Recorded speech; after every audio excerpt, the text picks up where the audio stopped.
Sercreyente.com te ofrece el Evangelio del Día.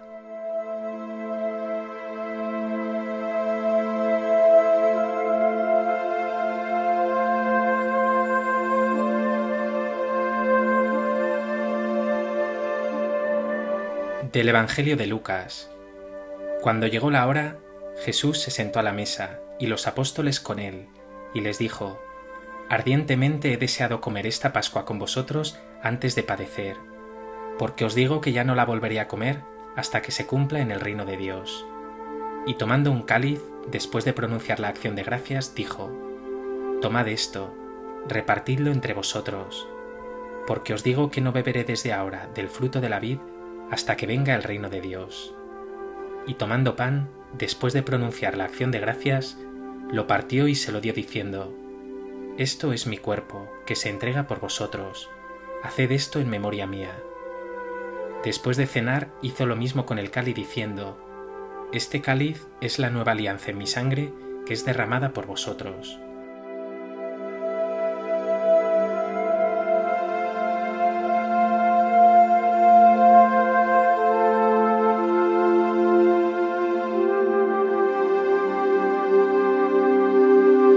Hoy, en este jueves tras la solemnidad de Pentecostés, la Iglesia celebra la fiesta de Jesucristo, sumo y eterno sacerdote. Una jornada para celebrar la santidad y la belleza del sacerdocio de Cristo, y también para profundizar en el don de la Eucaristía, en el sacerdocio ministerial, en el sacerdocio común de los bautizados, y en que todo ello está orientado al servicio a los hermanos.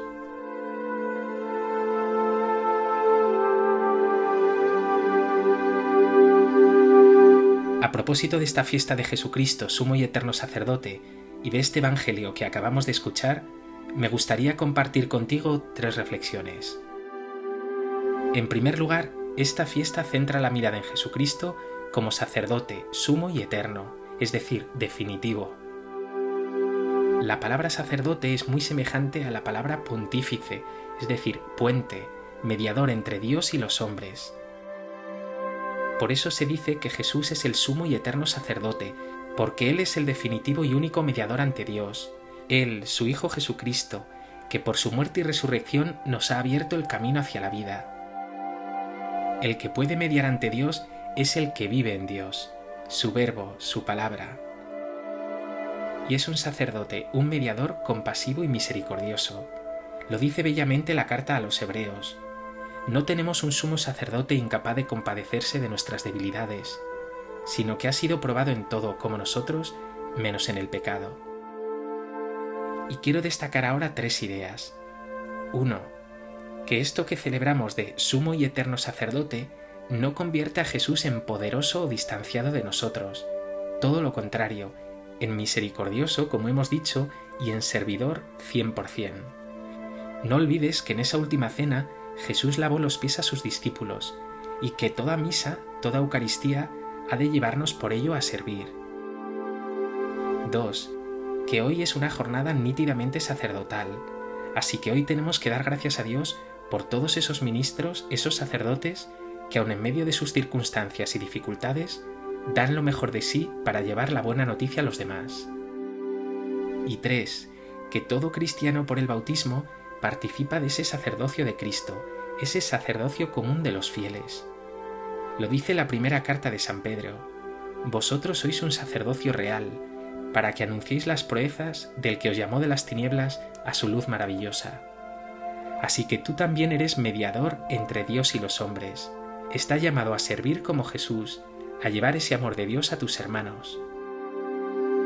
Dale gracias a Dios porque puedas participar de este sacerdocio de Cristo y sea llamado por Él a ser puente entre Dios y tus hermanos, siempre en servicio y misericordia.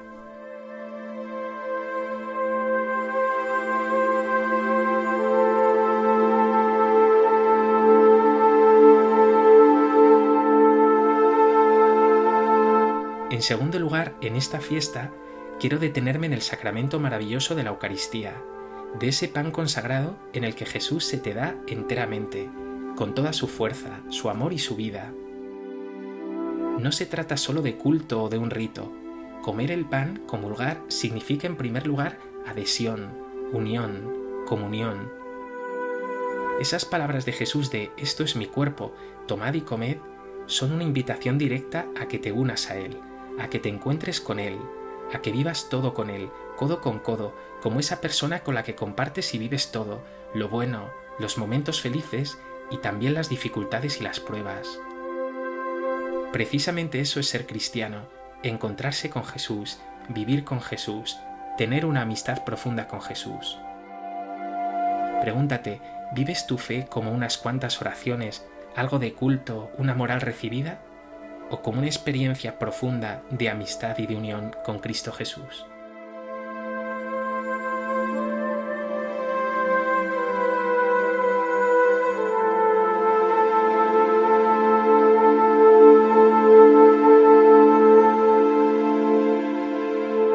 En tercer lugar, quiero recordar que la palabra Eucaristía significa acción de gracias. Esto marca toda una orientación para nuestra vida cristiana. La palabra central de nuestra fe es esta: gracia, más aún, gracias. Todo tu ser tiene que rebosar agradecimiento, y la primera palabra de tu oración tiene que ser siempre esta: gracias Jesús, gracias Padre. Creer que cuanto somos y tenemos es fruto de nuestro esfuerzo o de nuestros méritos es todo lo contrario a lo que como creyentes afirmamos, que incluso ese esfuerzo es don de Dios, que esas cualidades te las ha dado también Dios. Por eso no digas nunca, a mí nadie me ha regalado nada. Di por el contrario muchas veces, gracias a Dios, bendito sea Dios, qué afortunado soy porque he recibido la gracia, el regalo, la fortuna de tener a Dios conmigo. Lo dice bellamente el Papa Emérito Benedicto XVI. Ser cristiano es ser agradecido porque has sido agraciado. ¿Das gracias a menudo a Dios? ¿Te sientes agraciado, afortunado? Hoy, detente unos segundos y da gracias a Dios por todas las cosas buenas que ha puesto en tu vida, y hoy particularmente por esos sacerdotes o por cualquier otra persona que Dios ha puesto en tu camino y te ha hecho mejor.